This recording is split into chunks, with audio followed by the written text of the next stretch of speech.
नमस्कार, बहुत स्वागत है आप सभी का आपका राज में और मैं हूं आपके साथ शिवांगी जैन। बुलेटिन की शुरुआत करेंगे खास और अहम खबरों के साथ। यूपी के फर्रुखाबाद में जिलाधिकारी आशुतोष कुमार द्विवेदी मुख्यमंत्री के बड़ी बेटियां को साकार कर रही हैं। जहां सरकारी स्कूल का कायाकल्प कर शिक्षा का स्तर सुधारने के लिए जिलाधिकारी औचक निरीक्षण कर रही हैं। पूर्व जिलाधिकारी डॉक्टर वीके सिंह ने 7 ब्लॉकों में 35 स्कूल को चिन्हित किया था। डॉक्टर वीके सिंह का तबादला होने के बाद आए जिलाधिकारी आशुतोष कुमार द्विवेदी ने सरकारी स्कूलों के शिक्षा व्यवस्था और कायाकल्प कर गति दी है। जिलाधिकारी ने बताया कि स्कूलों में पढ़ाई के साथ साथ खेल कूद मनोरंजन के साधन भी उपलब्ध हैं, जिससे बच्चों में स्कूल आने में रुचि बनी रहे। सरकारी स्कूलों में बच्चों को बेहतर शिक्षा और सुविधा उपलब्ध कराना उनकी प्राथमिकता है।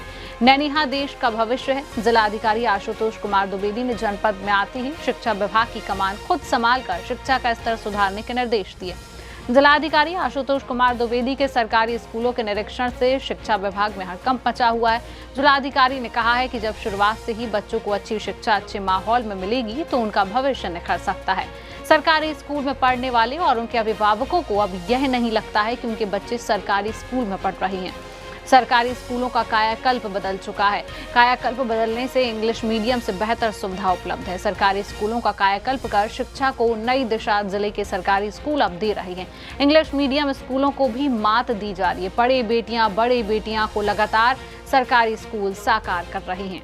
सरकारी स्कूलों का क्या कार्रवाई की है? देखिए, सरकार सरकारी स्कूलों में बेसिक इंफ्रास्ट्रक्चर की सुविधा मिनिमम लेवल की हर जगह पूरी कर चुकी है। अब उसको बेहतर करने की योजना की ओर सरकार भी बढ़ रही है। हम लोग भी व्यक्तिगत रुचि के साथ आगे बढ़ रहे हैं। सदस्य मिलना नायब जाएंगे। जो इंफ्रास्ट्रक्चर में कमी है और कुछ मॉडल के रूप में ज़्यादा बेहतर और बच्चों के लिए आकर्षक बनाते हुए जो इंफ्रास्ट्रक्चर डेवलप किया जा सकता है, उसके लिए मोबाइल हमारे जनपद में 7 ब्लॉक में हर ब्लॉक में 5 स्कूलों को चिन्हित कर दिया गया है, जिसमें 12 में काम अभी चल रहा है। 2-3 का लोकार्पण भी हो गया है और काम चल रहा है। उसकी लगातार 3500 स्कूल को एक मॉडल के रूप में हम लोग डेवलप करेंगे। मॉडल स्कूल बनाने का मुख्य उद्देश्य क्या है सर? बच्चे प्राइवेट स्कूल की भांति उसमें अच्छी फीलिंग करें, उनको बेसिक जो इम्यूनिटीज़ हैं वो सब उपलब्ध रहें और उनका भी आत्मसम्मान बढ़े। इसके लिए इनोवेटिव एक आइडिया है। खबर यूपी के अमरोहा से है। अमरोहा के बम्बूगढ़ तिराहे पर महात्मा ज्योतिबा राव फुले चौक का भाजपा एमएलसी सतपाल सिंह सैनी ने फीता काटकर अनावरण किया है। इस अवसर पर अमरोहा चेयरपर्सन शशि जैन ने महात्मा ज्योतिबा राव फुले के जीवन और कार्यों के बारे में विस्तार से जानकारी दी है और उनके बताए रास्तों पर चलने का सभी से आह्वान किया है। बता दें कि एमएलसी सतपाल सिंह सैनी ने भी महात्मा ज्योतिबा राव फुले के बारे में बताते हुए कहा कि वह देश के लिए समर्पित रहे और उन्होंने ऐसे कार्य किए जिन्हें कभी बुलाया नहीं जा सकता है। साथ ही उन्होंने सभी से अनुरोध किया कि उनके बताए गए रास्ते पर चलें और देश को आगे बढ़ाएं। महात्मा ज्योतिबा फुले एक महान समाज सुधारक थे, जिन्होंने जाति व्यवस्था के खिलाफ लड़ाई लड़ी और महिला शिक्षा को बढ़ावा दिया। उनका जन्म 11 अप्रैल 1827 को पुणे में हुआ था और उन्होंने अपना जीवन सामाजिक और शैक्षिक कार्यों के लिए समर्पित कर दिया।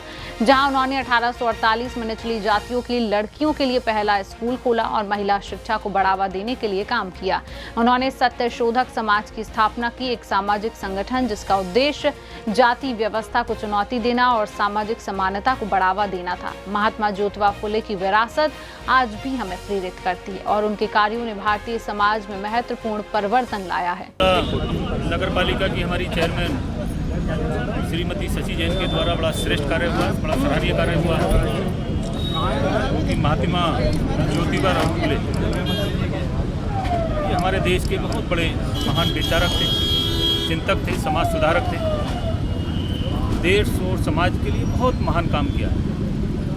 अगर मैं शब्दों में कहूँ तो आज से लेकर कल तक कम पड़ जाएंगे। तो आज आपके सामने हमने उनकी प्रतिमा का चौक का अनावरण किया है। मैं इस अवसर पर नगर पालिका की चेयरमैन श्री शशि जैन जी को अपनी ओर से शुभकामनाएं बधाई देता हूँ। और निश्चित रूप से ये एक बहुत बढ़िया चौक है अमरोहा का। इस रास्ते से जो भी गुजरेगा निश्चित रूप से कुछ ना कुछ देश के लिए, समाज के लिए काम करने की यहाँ से प्रेरणा मिलेगी। तो ये महान काम हुआ है और हमारे भारतीय जनता पार्टी के भी कार्यकर्ता, भाजपा भी है, महात्मा ज्योतिराव फुले को जितने भी हमारे देश के महापुरुष हैं उन सब में श्रेष्ठ मानते हैं। उन समय विपरीत परिस्थितियों में, कठिन परिस्थितियों में भी समाज को सुधारने का बीड़ा उन्होंने कष्ट से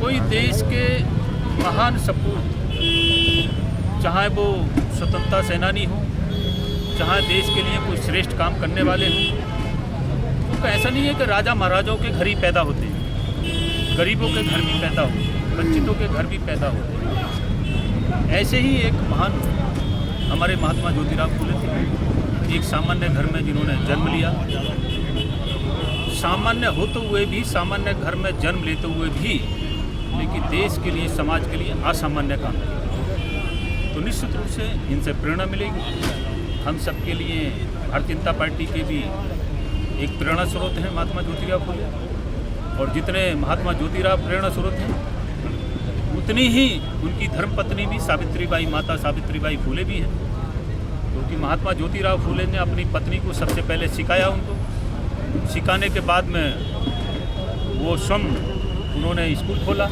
समाज के लिए, और उस स्कूल में स्वयं वो टीचर भी बने। और ऐसे समय में जिस समय प्रतिबंध था, समाज उसको ठीक नहीं मानता था, तो ऐसे समय में चुनौती स्वीकार करना और उस बुराई को दूर करने के लिए आगे की पंक्ति में खड़े होना, ये महान काम तो है, ये साहस का काम भी है।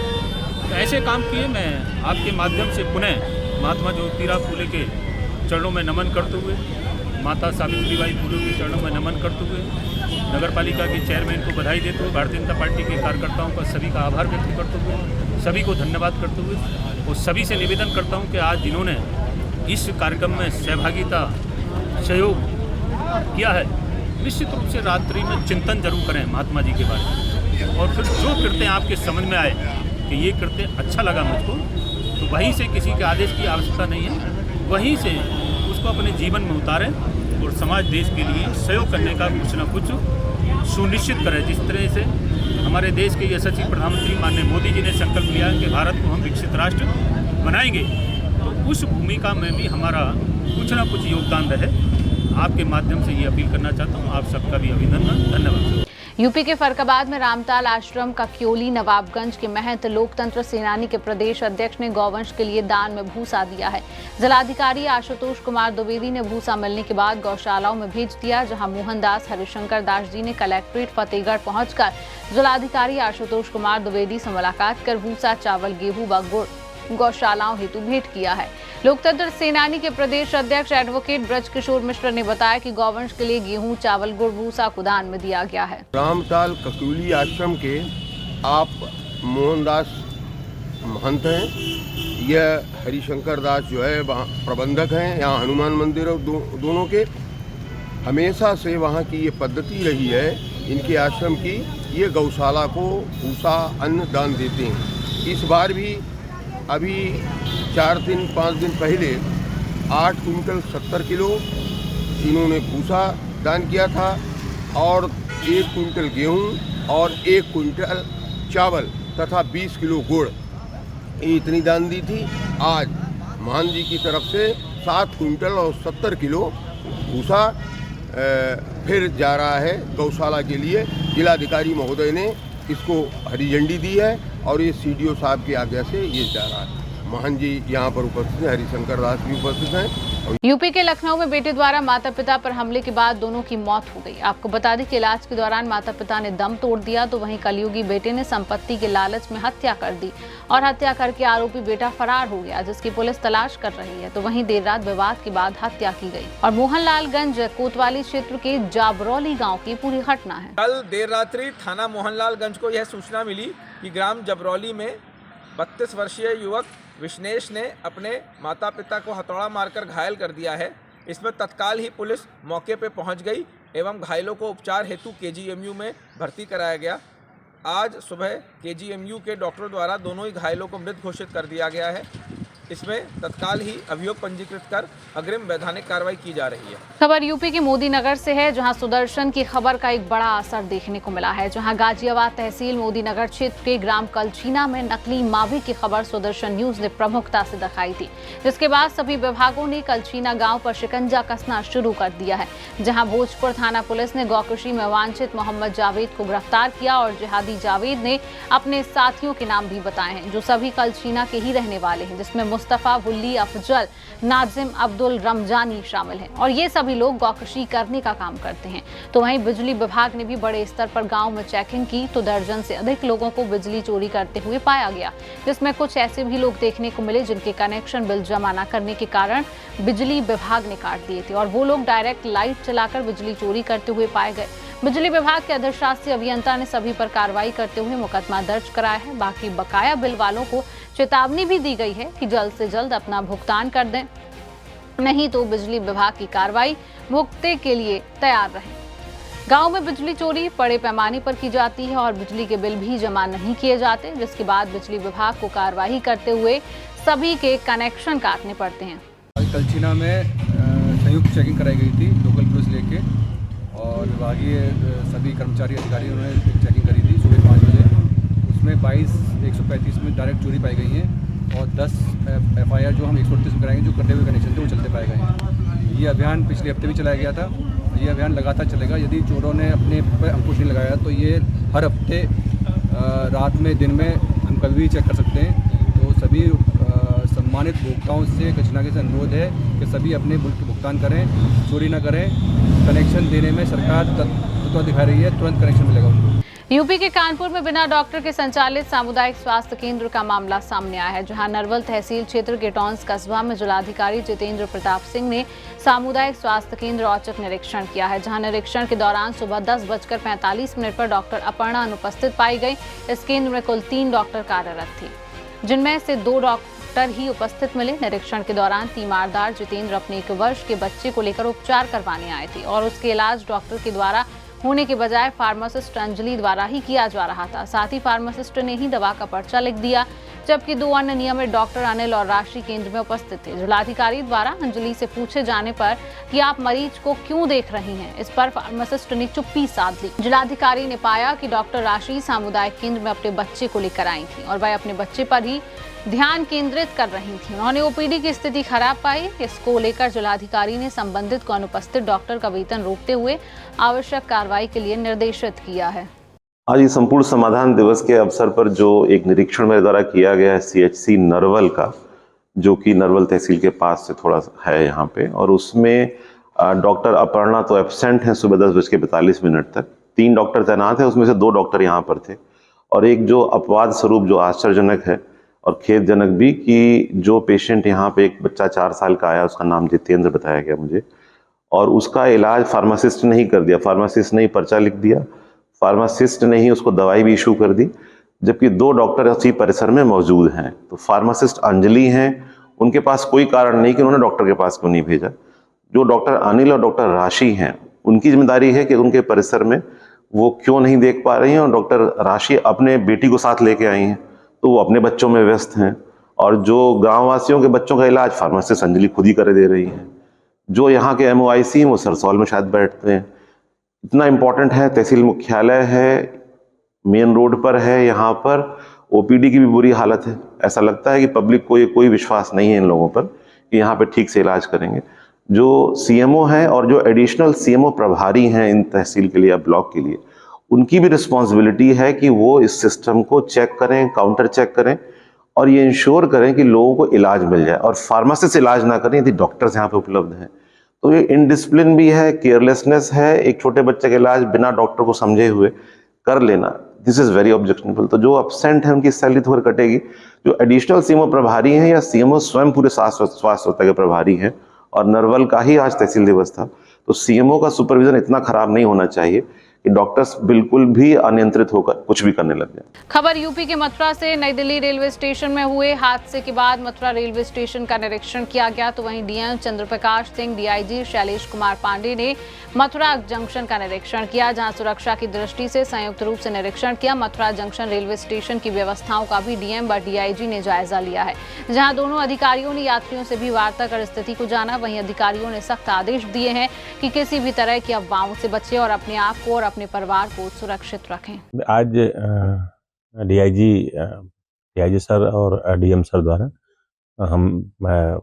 पुलिस जो टीम थी और जीआरपी के जो थाना इंचार्ज थे, जीआरपी पुलिस के साथ में जो मथुरा स्टेशन का भ्रमण किया गया, जो वहाँ पर यात्री थे उनसे बातचीत की गई, जो वहाँ पर संबंधित जो स्टेक होल्डर सबसे बातचीत की गई।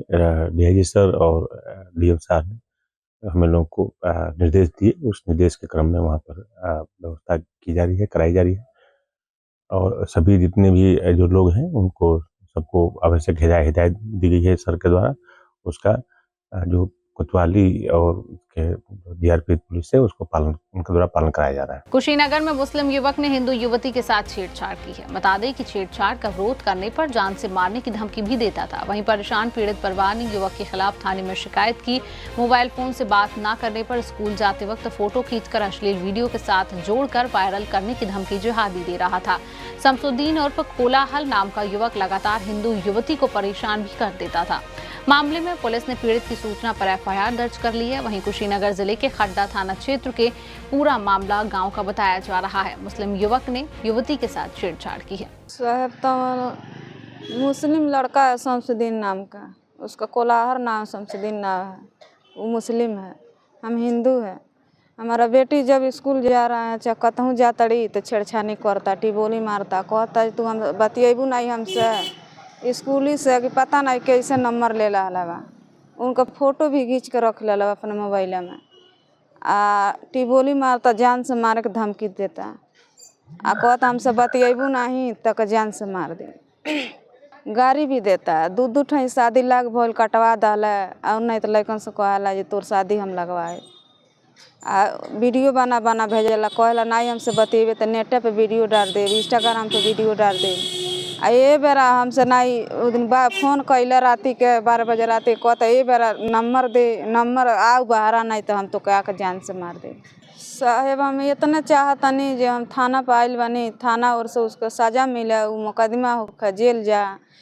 जो हमारे छोटी छोटी बच्ची 5 जनी बाड़ी लो, अभी तो हमारे जेठ लड़की है, लड़को हमारे छोटे छोटे बांध लो, धमकी देला जो मार देवे है तर कर तोर इज्जत बर्बाद कर। यूपी के रायबरेली में पुलिस अधीक्षक यशवीर सिंह के नेतृत्व में भदोखर पुलिस का सराहनीय कार्य देखने को मिला, जहां भदोखर पुलिस टीम द्वारा आपराधिक षड्यंत्र द्वारा ठगी कर चोरी करने वाले 12 अभियुक्त पुलिस ने गिरफ्तार किए हैं।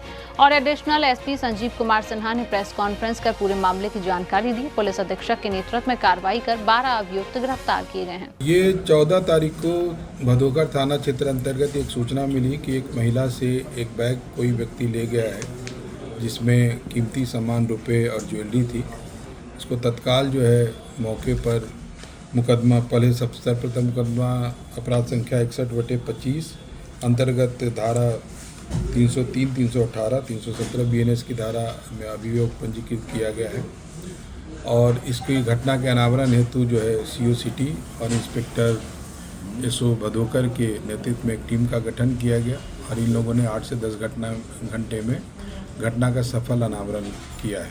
घटना इस प्रकार है कि वादिनी जो मनोरमा देवी है, उनकी परिचित महिला फूलकली जो है वो स्वयं सहायता समूह इत्यादि चलाती हैं। उनको यह बताया गया कि उनके पास सोने की 2-3 ईंटें हैं जो भारी, करीब 2-3 करोड़ की ईंटें हैं इसके पे है। इसी लालच से वो महिला इनकी सेवा शुश्रूषा करने लगी और उनकी तबीयत खराब होने पर सिटी अस्पताल में भर्ती कराया और उनसे कहा कि आपके पास जो भी कीमती सामान हो इलाज के दौरान अपने साथ थैले में रखिए। और इस प्रकार उन्होंने अपनी अर्टिगा गाड़ी से अपने दोनों बेटों के साथ वापस जब उनके घर जा रही थी तो अपने भतीजे अभिषेक और उसके साथियों को बुला लिया और उन्होंने गाड़ी के इंडिकेटर से इशारा किया और शीशा खोल करके उनको बैग दे दिया। इस प्रकार से एक तरह से आपराधिक षड्यंत्र से टप्पेबाजी की घटना हुई और इस पूरी कहानी में एक रोचक तथ्य यह है कि जो तथाकथित सोने की ईंटें थी वो पीतल की धातु, पीली धातु थी, वो सोने ना हो करके वो जो बादनी है इस आशय से इस तरह से बता रही थी ताकि उनकी सेवा शुश्रूषा भी हो सके। और ये पूरी तरह से जो है ये घटना में लगभग पूरे जो है 12 जो अभियुक्त थे, जिसमें से बालअपचारी है, उनके लिए जो विधि जो है CWC के समक्ष पेश होने के लिए जो किशोर न्यायालय में भेजने की प्रक्रिया वो प्रचलित है। और इसके अतिरिक्त जो हमारे पास 6 लोग हैं, इनको फूलकली और उनके सभी साथियों को उनको न्यायिक अभिरक्षा में अभी भेजा जा रहा है।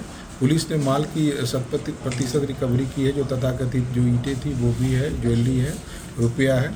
और इस अच्छे घटना का खुलासा करने के लिए भदोकर की टीम में इसको नगद पुरस्कार की भी घोषणा की जाती है। सर, एक आर्टिका कार भी बरामद की गई है। हाँ, जिस आर्टिका गाड़ी से जो मैंने बताया कि उन्होंने चारों उनके इंडिकेटर जलाए रखे थे ताकि उनके भतीजे को पता चल सके कि हाँ यही वह गाड़ी है जिसमें वह बैग रखा है, और उस इंडिकेशन से ही शीशा खुले होने के कारण वो बैग वो लेकर। सर, पुलिस अपराधियों तक कैसे पहुंची? पुलिस अपराधियों तक पहुंचने के लिए जो पूरे घटना में है, किनका है, कौन सहयोग था, ये महिला जो अजनबी महिला जिनके साथ थी, पारिवारिक मित्र नहीं थी, तो इनसे जब पूछताछ की गई, इनके साथ और सिजरा देखा गया कि इनके साथ और कौन कौन लोग जुड़े थे, तो ये कड़ी से कड़ी बनती चली गई। एक को पकड़ के दूसरे से पूछा, तो इस तरह से पूरे कड़ी से कड़ी बनते हुए टोटल सभी 12 लोगों को हम लोगों ने पुलिस हिरासत में लिया और इसकी घटना का नाम। सर, नाबालिग जो बच्चे पकड़े गए उनकी क्या भूमिका रही? सभी की भूमिका यही थी। उनको वो इस आशय से आए थे कि यदि इसमें चूँकि माल उनके अनुसार बहुत बड़ा माल था, तो उन्होंने माल की सुरक्षा और उसको ज़्यादा से ज़्यादा लोग को इन्वॉल्व करें ताकि उनकी। यूपी के हरदोई में सीएम के निर्देश पर पशु विभाग खरा उतर रहा है, जहां हरदोई जनपद में 380 गौशालाएं संचालित हैं और 76,600 पशु गौशालाओं में संरक्षित कराए गए हैं। 50 रुपया प्रति गौवंश सीधे खाते पर भेजे जा रहे हैं। तो वहीं डीएम के निर्देश पर 307 हेक्टेयर हरे चारे का इंतजाम किया गया है। वहीं सरकार के निर्देश पर गौशालाओं में चारे का इंतजाम किया जा रहा है। हमारे जनपद में कुल 380 गौशालाएं हैं, जिसमें अभी तक 76,600 गौवंश संरक्षित कराए जा चुके हैं। इसके लिए उत्तर प्रदेश सरकार हमारे विभाग की तरफ से प्रत्येक गौवंश के हिसाब से 50 रुपये हर महीने लखनऊ से डायरेक्ट उनके खाते में जाता है। इसके अलावा डीएम सर के आदेश से लगभग 360 हेक्टेयर चारागाह में हरा चारा की बुवाई की गई है, जिससे उनको हरा चारा भी मिल रहा है। भूसा दाना हरा चारा की पर्याप्त व्यवस्था है। अभी जाड़े के मौसम में विभिन्न दानदाताओं के द्वारा भी लकड़ी और बुरादे दिए गए हैं, जिससे उनको अलाव जलाया गया। बोरे की व्यवस्था हुई है जूट के, जिससे उनको जो है काबू कोट बना करके पहनाया गया, जिससे छोटे बच्चों को, कमज़ोर गायों को पहनाया गया, जिससे उनको जाड़े में उनकी सुरक्षा हुई। बहरहाल अब तो जाड़े का मौसम भी समाप्त हो रहा है, लेकिन हमारे सभी गौवंश जाड़े से सुरक्षित है। यूपी के संभल में पुलिस ने संभल हिंसा के फरार अज्ञात पत्थरबाजों के पोस्टर लगाए थे, जिसका जामा मस्जिद के सदर और उनके भाई ने विरोध जताया है। वहीं एएसपी मौके पर पहुंचे तो जमकर बातचीत हुई, जहां एएसपी ने एक दंगाई पर कार्रवाई करने की कड़ी चेतावनी दी है। विवादित स्थल के निकट हुई हिंसात्मक घटना के फलस्वरूप अभी तक अनेक लोग अभियुक्तों को गिरफ्तार किया गया है। इसमें से कुछ अभियुक्त 74 अभियुक्तों की पहचान किया जाना शेष है।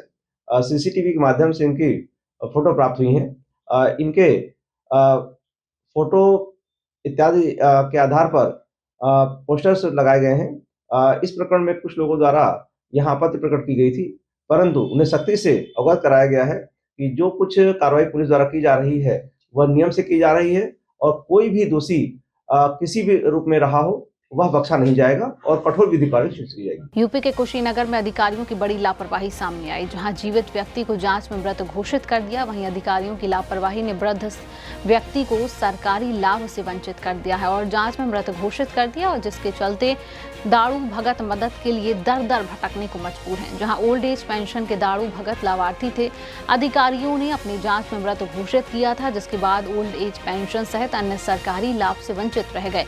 वहीं पीड़ित दारू भगत ने सरकार से मदद की गुहार लगाई, तो वहीं पूरा मामला पड़रौना विधानसभा के विशुनपुरा ब्लॉक अंतर्गत मनीकौरा बाजार का है। इस वक्त हम मौजूद हैं पड़रौना विधानसभा के विशुनपुरा ब्लॉक अंतर्गत मनिकौरा बाजार में, जहां पर एक व्यक्ति है, यहाँ पर आपको दिख रहे होंगे, जिनका ओल्ड एज पेंशन जो है अधिकारियों की लापरवाही की वजह से बंद हो गया। अधिकारियों ने इनको कागजों में मृत घोषित कर दिया। सरकार जो है वृद्धा पेंशन चालू करके वृद्ध जनों को सहयोग करने का काम कर रही है। वहीं दूसरी ओर अधिकारियों की लापरवाही की वजह से ऐसे जो वृद्ध हैं जिनको असल में जरूरत है ऐसी चीजों की, वो लोग क्या होता है कि लाभ जो भी सरकार द्वारा मिलना है उससे वंचित रह जा रहा है। सबसे बड़ा सवाल यहाँ पर खड़ा होता है कि जो व्यक्ति जिंदा है वो हर जगह हर दफ्तर में जा रहा है अपने आप को जिंदा साबित करने के लिए, और अधिकारियों ने उसको मृत घोषित कर दिया।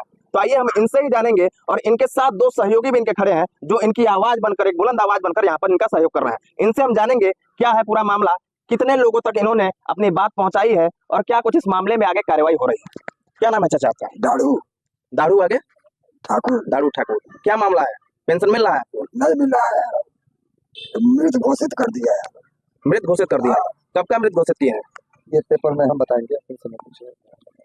ये देखिए, हम आपको पेपर दिखा दे रहे हैं यहाँ पे, जिसमें इनको मृत घोषित कर दिया। ये देखिए, ये इनका जो है बैंक पासबुक है, आप लोग देख सकते हैं। इनका ये बैंक पासबुक है। इनका नाम दाड़ू है, मनिकौरा के रहने वाले हैं, ये विशुनपुरा ब्लॉक के। और ये आप देख सकते हैं, इनका आधार कार्ड है, ये आधार कार्ड है इनका। और ये सब क्या है? आप ये आप देख सकते हैं कि किस तरीके से जांच रिपोर्ट में इन्होंने लिखा है कि जांच के समय लाभार्थी को मृत पाया गया। और क्या कुछ है आपके पास? ये सारी चीजें हमको दिखाएं एक बार। उसके बाद सर जो विकास भवन में जो रिपोर्ट लगाई गई है सेक्रेटरी द्वारा, ये सर आप देख सकते हैं कि जो हाईलाइट किया गया होगा मृतक दाड़ू। तो आप देख रहे होंगे यहाँ पर इनके द्वारा तमाम सारे ऐसे साक्ष्य यहाँ पर दिखाए गए हैं जो कि इनको जिंदा साबित कर रहा है, लेकिन अधिकारियों ने इनको मृत साबित कर दिया है।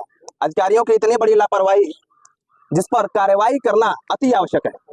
अब देखना ये होगा कि इस मामले में सरकार द्वारा क्या कुछ कार्रवाई होती है दोषियों पर, और इनको वृद्धा पेंशन का लाभ मिल पाता है कि नहीं। क्या चाहते हैं आप? क्या कहना चाहते हैं वही कहना चाहते हैं, हमको मिलना चाहिए, हम जिंदा है तो।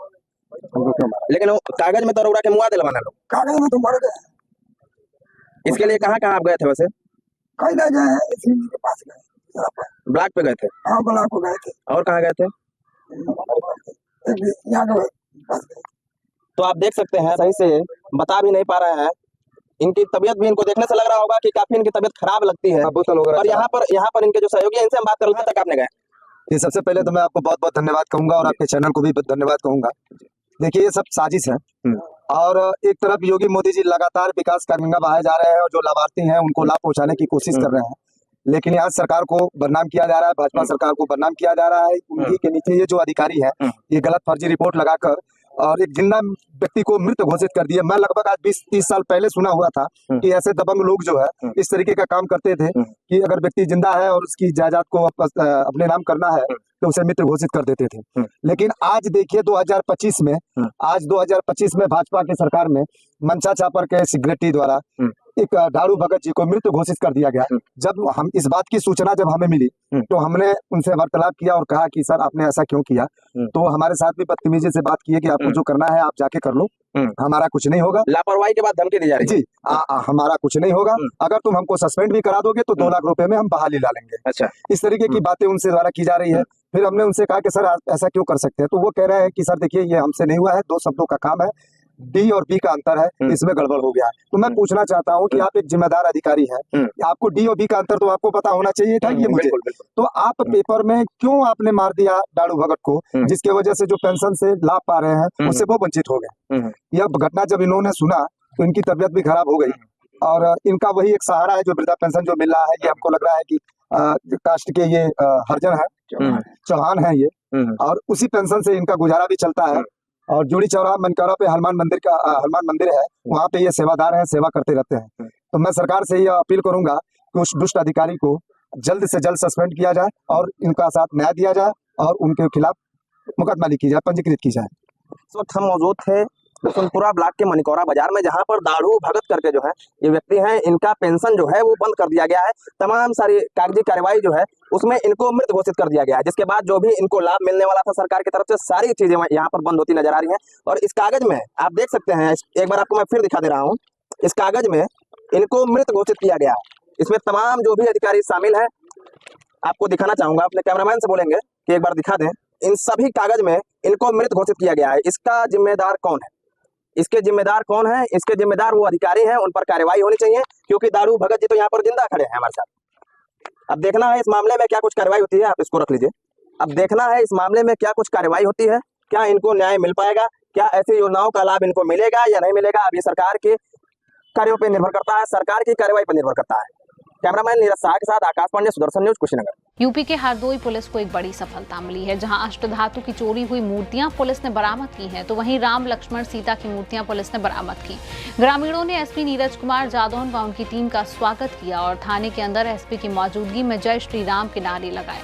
और सांडी थाना क्षेत्र के बरौलिया गांव का ये पूरा मामला है। यूपी के बस्ती जिले के गौर थाने की पुलिस और स्वाट टीम की बदमाश से मुठभेड़ हो गई। मुठभेड़ के दौरान बदमाश सलमान के पैर में गोली लगी। शातिर बदमाश की पुलिस काफी समय से तलाश कर रही थी।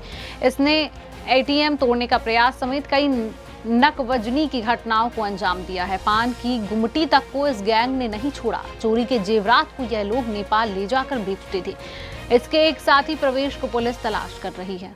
आज दिनांक 16/17 की रात्रि लगभग 1:30 बजे रात्रि गश्त के दौरान थानाध्यक्ष गौर व स्वाट टीम किशुनपुर में थी कि जरिए मुखबिर सूचना प्राप्त हुई कि थाना गौर में पूर्व में हुई चोरी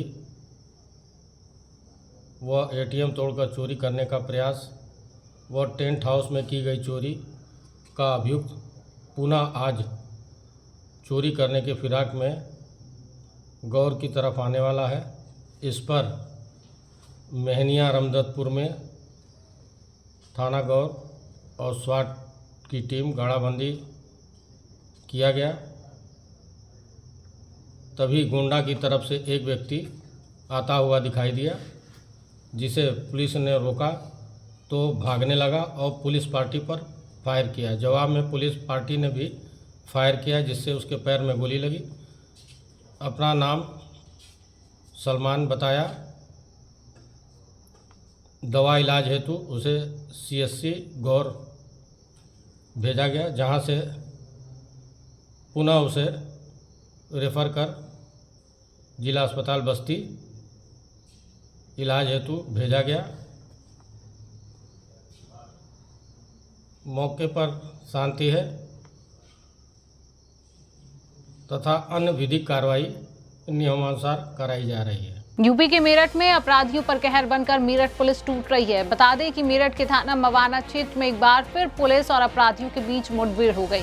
वहीं अपराधी राजा उर्फ 30 मारखा पुलिस मुठभेड़ में घायल हो गए और उसके कब्जे से एक अवैध तमंचा व जिंदा कारतूस बरामद कर आगे की कार्रवाई की जा रही है। आज दिनांक 16 फरवरी को थाना क्षेत्र मवाना में कबाड़ फैक्ट्री के पास पुलिस के द्वारा चेकिंग की जा रही थी। इस दौरान नहर की पटरी के किनारे से एक व्यक्ति आता हुआ दिखाई दिया। जब उसे चेक करने का प्रयास किया गया तो अचानक उसने पुलिस की चेकिंग टीम पर फायर करके जंगल की ओर भागने का प्रयास किया।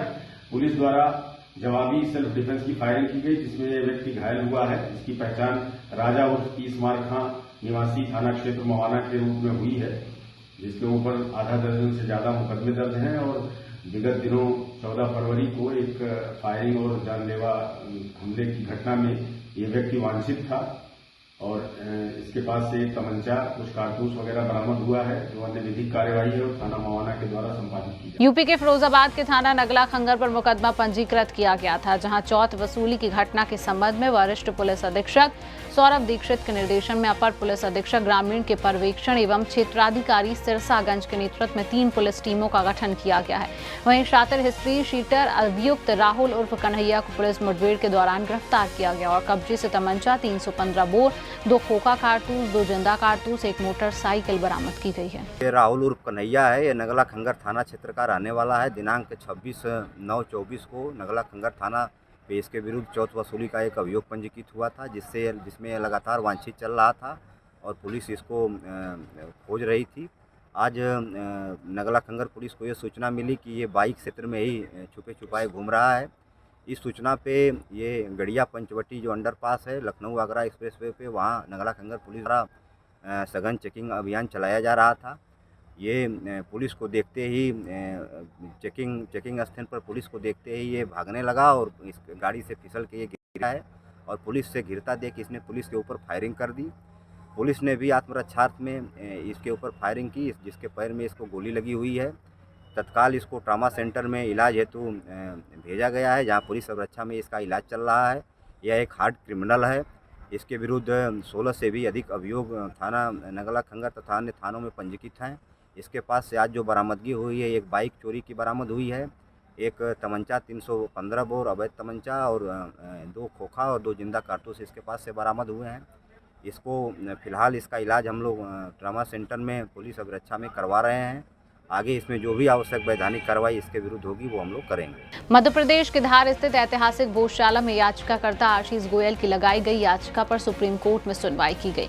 वहीं इस दौरान याचिकाकर्ता समेत अन्य लोग नए तर्कों के साथ अपना पक्ष रखने की बात कही है, जिसमें बताया जा रहा है कि भोजशाला का मुद्दा और इस परिसर की प्रकृति काशी मथुरा व अयोध्या के समान है। बिहार के दरभंगा में 72 वर्षीय अमरनाथ ने ड्राइविंग सीखने में 2 लोगों को टक्कर मारी है, जिसमें एक व्यक्ति की मौत हो गई। वहीं पुलिस ने त्वरित कार्रवाई करते हुए आरोपी को गिरफ्तार किया है, जहां एक दर्दनाक सड़क हादसे में एक शख्स की मौत हो गई है, जबकि एक महिला गंभीर रूप से घायल है। इस हादसे ने पूरे इलाके में सनसनी फैल गई है। मेरी माँ घायल है, वो भी सीरियस है, अभी आईसीयू में भर्ती है। कितने बजे की ये घटना है? 7:05 की। हुआ क्या था पूरा बताइए। यहाँ पे सुबह का टाइम है, रोज के तरह जो है मम्मी झाड़ू बहारू करती है, उसी तरह जो है तो आज भी झाड़ू करके यहाँ से कचरा फेंकने के लिए यहाँ पर झुके ही थी उठाने के लिए। उसी में गाड़ी एक स्पीड से आया है और मतलब अंदर से घुसाते हुए पोल में टकराते हुए 2 आदमी को मारते हुए वो पोल में टकरा के रुक गई। अगर पोल यदि नहीं रहता तो आगे चौक तक कहाँ तक गाड़ी जाता इसका अंदाज भी नहीं लगा सकते हैं। अच्छा, जो आदमी गाड़ी टक्कर मारी उसमें किसकी मौत हो गई? उसमें से मौत हुई है, एक पीछे मोहल्ला के हैं चीतन सहनी। अच्छा। उनकी मौत हो गई है। कितनी उम्र होगी? लगभग 65 के करीब उनकी उम्र। यहीं पे हो गई या नहीं, वो अस्पताल ले जाने क्रम में उनका मौत हुआ। अच्छा, ये बताइए कि जो गाड़ी चला रहे थे वो कहाँ के हैं? और वो भी यहीं भटियारी सराय मोहल्ले के ही है, हमारे घर के बगल के ही हैं। और वो अपने जो सीख रहे थे, वो चलाते नहीं है, सीख रहे थे। उनका भी उम्र लगभग गाड़ी चलाने। हाँ, पहली बार ही मतलब सीखना तो उनका भी उम्र लगभग 85 के करीब, 80-85 के करीब। 85 की उम्र में गाड़ी चलाना सीख रहा है जी। फिर क्या हुआ घटना आगे? घटना हम लोग तो भाई अपना परिवार का घर का आदमी का पहले लेके गए अस्पताल, वहाँ सिटी लेके गए। सिटी इमरजेंसी बोला कि जगह नहीं है, तुरंत हम लोग वहाँ आरबी में गए, वहाँ इलाज हो रहा है। अभी हम लोग को अंदर जाने नहीं दिया जा रहा है। जिनके द्वारा घटना घटी है, जिनकी गाड़ी से घटना घटी, कहा जा रहा है उनके भाई की देहांत हो गई है। हाँ, सुनने में तो अभी तुरंत अभी आया है कि उनका भाई का भी शायद इस सुनने से ही मात्र से देहांत हो गया। सुनने के बाद उनके भाई का भी देहांत हो गया। जी गाड़ी जी। अच्छा, ये बता सकते हैं कि जो अभी एक मृतक हुए एक्सीडेंट के द्वारा, कहा जा रहा है उनकी वाइफ भी? हाँ, उनकी वाइफ भी जो है ना अभी 3 दिन पहले मरी, आज तिराती है उनके यहाँ, और उनके साथ ये हादसा हो गया। अभी उनकी बॉडी कहाँ गई है? अभी DMCH में। ये घटना कहाँ पर की है बता सकते हैं? भटियारी सराय मेन चौक पे। किस थाने का? टाउन थाने ही है। आपका क्या नाम है? मेरा नाम सिमशक्कर साहब। घायल क्या बेटा है? जी हाँ, मेरी माँ है। उनका क्या नाम है? राधा देवी। करीब 8 से 9 के बीच में मुझे सूचना मिली कि एक स्कॉर्पियो जिससे एक वृद्ध व्यक्ति लगभग उम्र 50 वर्ष थी, चीतन सहनी नाम है उनका, और एक महिला है जिनकी नाम है राधा देवी। दोनों आपस में बात कर रहे थे अपने घर के पास। अचानक अनियंत्रित स्कॉर्पियो द्वारा उनको ठोकर मार दी गई। तत्काल आसपास के लोगों के द्वारा दोनों को अस्पताल ले जाया गया, जिनको चीतन सहनी जी का इलाज के क्रम में मृत्यु घोषित कर दिया गया DMCH में। और राधा देवी जो हैं वो भी अभी मेमोरियल में एडमिट हैं, उनका इलाज चल रहा है, वो भी सामान्य है। सर, जिन्होंने गाड़ी चला रहे थे वो कौन थे, कितना उम्र है उनका? एक भटियारी सराय का ही मिसरटोला के ही हैं, जिनका नाम बताया जा रहा है, नाम है अमरनाथ भंडारी, जो जिनके द्वारा ये गाड़ी चलाई जा रही थी स्कॉर्पियो। अमरनाथ भंडारी हैं जो मिसरटोला यहाँ भटियारी सराय के रहने वाले हैं। क्या इनके पास लाइसेंस है? क्योंकि गाड़ी पे L लिखा हुआ है। अभी इनके द्वारा बताया गया पूछताछ के क्रम में कि ये गाड़ी अभी नई खरीदे ही थे, 1-1.5 महीना पहले ही खरीदे। सर, कितनी उम्र होगी इनकी लगभग? उम्र तो इनको जब पूछा गया तो बता रहे हैं मुझे 70 प्लस है। सवेरे में पापा मेरे पास ही सोते हैं 3 दिन से। माँ जब गुजर गए थे तो सवेरे में हमको मोबाइल छुड़ा के भी दिया कि बेटा ले मोबाइल चार्ज हो गलो, हम आवे छो चाय पी के। तो हम उसको मना किए, चाचा नहीं पापा नहीं जाए चाय पिए, तो रहो नहीं है तो नहीं हम आवे छो तुरंत, हमारा आदत है ना जाए के। यही गया है और बस बगले मोहल्ले का है पूरा, जो स्कॉर्पियो से रोड साइड में ही आके ठोक दिया। एक व्यक्ति और है, मेरे पापा तो स्पॉट डेट कर गए, जिसके घर के पास ठोका है उस व्यक्ति की भी हालत अभी गंभीर है। वो आर्यन मोरियल में डांड उसका डैमेज हो गया है। 2 व्यक्ति है, यही नहीं कि एक ही व्यक्ति है। मेरे पापा तो डेट कर गए। सुबह में चाय पीने के लिए गए थे और आपको कितने देर के बाद खबर आई है? हमरे तुरंत मुश्किल से 20 मिनट पहले खबर आया। 20 मिनट में चाय पी के वो लौट रहे थे। क्या नाम है उनका? शीतन सनी नाम है। आप उनके कौन हैं? हम उनके बड़के लड़के। क्या नाम है आपका? आपका क्या, कितना उम्र रहा होगा उनका? उनका 65-60। थाना आई थी? थाना, हाँ, कोतवाली थाना भी आया था, 112 भी आया था।